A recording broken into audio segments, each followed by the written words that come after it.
കാരണം ഞാൻ ചൊല്ലുന്ന സ്വലാത്ത്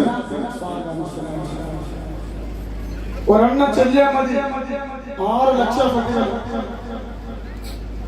അത് മാത്രമല്ല,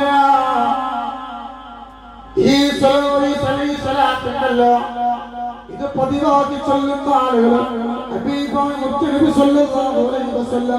തങ്ങളിപ്പോഴുമായിട്ടൊരു ബന്ധമുണ്ടാവും. അത് മാത്രമല്ല, ഇത് കേട്ടോളൂ, ഇത് കേട്ടു. നമ്മൾ ഒരുപാട് സ്വലാത്ത് ചെല്ലലില്ല അല്ലേ?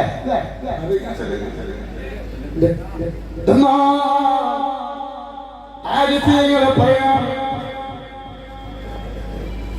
ഈ സ്വലാത്തുണ്ടല്ലോ മറ്റു മുഴുവൻ സ്വലാത്തിന്റെയും രഹസ്യങ്ങള് ഈ സ്വലാത്തിൽ അടങ്ങിയിട്ടുണ്ട്.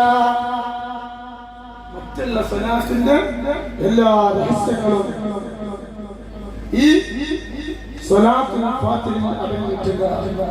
അത് മാത്രമല്ല, കിതാബുകളിൽ രേഖപ്പെടുത്തിയതും ആലിഫീങ്ങളുടെ ഹൃദയത്തിൽ നിന്ന് പുറത്തുവരുന്നതുമായ ലക്ഷക്കണക്കിന് പ്രത്യേകതകള് സ്വലാത്തുൽ ഫാത്തിഹയുണ്ടെന്ന് തീജാനി തങ്ങൾ പറയുന്നുണ്ട്.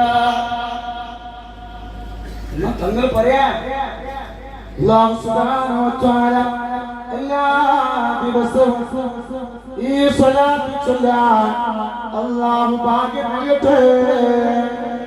ഇന്ന് മുതൽ നിയ്യത്ത് വെക്കാം, തന്നെ നിന്റെ വിഷമങ്ങൾ മാറണം, നിന്റെ പ്രയാസങ്ങൾ മാറണം, ഖബറിൽ നമ്മൾക്ക് രക്ഷപ്പെടണം, നമ്മളെ മക്കൾ നന്നാവണം, നമ്മളെ വീട്ടിൽ സമാധാനം ഉണ്ടാവണം, നമ്മളെ വീട്ടിലേക്ക് റഹ്മത്തിന്റെ മലക്കിറങ്ങണം. എന്തൊക്കെ മുറാദുകളുണ്ടോ ആ മുറാദുകളൊക്കെ അല്ലാഹു നമുക്ക് ആശീർവദിച്ചു തരണം. കിടക്കുന്ന കിടപ്പില് കാഷ്ടവും മൂത്രവും അല്ലാഹു മറ്റൊരാളെടുക്കേണ്ട ഒരു അവസ്ഥ ഉറപ്പ് തരാതിരിക്കട്ടെ. ഒരു മകൻ വന്നിട്ട് പറയാ, ഒരു മകന് 28 വയസ്സ് പ്രായമുള്ള ഒരു മകന് വന്നിട്ട് പറയാ, തങ്ങള് എന്റെ ഉമ്മയൊന്ന് മരിക്കാൻ അവിടെ ദുആ ചെയ്യണേ. അല്ലാഹു കാക്കട്ടെ, അല്ലാഹു കാക്കട്ടെ, അല്ലാഹു കാക്കട്ടെ. പറയാ അത് വെറുതെട്ടോ, ഇവിടെ പറയുന്ന ഓരോ ആമീനും അത് വെറുതെയാവില്ല. ഒരു മകൻ വന്നിട്ട് പറയാണ്, എന്റെ ഉമ്മയൊന്ന് മരിക്കാൻ നിങ്ങൾ പതിവായിക്കണേ. കുറെ ചീത്ത പറഞ്ഞപ്പോൾ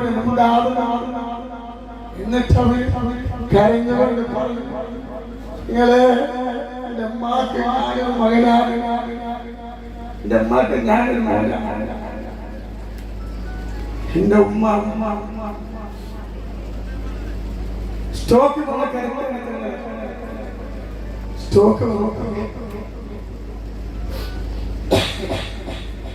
എന്റെ ഉമ്മ കാത്തുക്കൽ മൂത്രക്കലൊക്കെ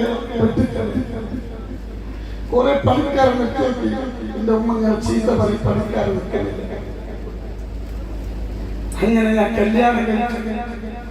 എന്റെ ഭാര്യ 2 ദിവസം പോയി. അങ്ങനെ 4 കല്യാണം കഴിച്ചു, 4 ഭാര്യമാരും പോയി. ഒരാൾക്ക് നിങ്ങളെ ബാധ്യതയാക്കുന്നത് എപ്പോഴും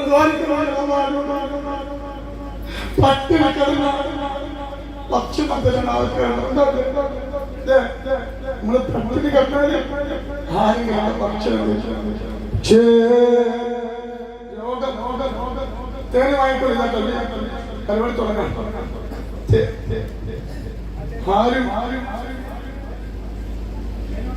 രോഗം വന്നാൽ നമ്മൾ തന്നെ സഹിക്കണം. ഇൻഷാ അല്ലാഹ്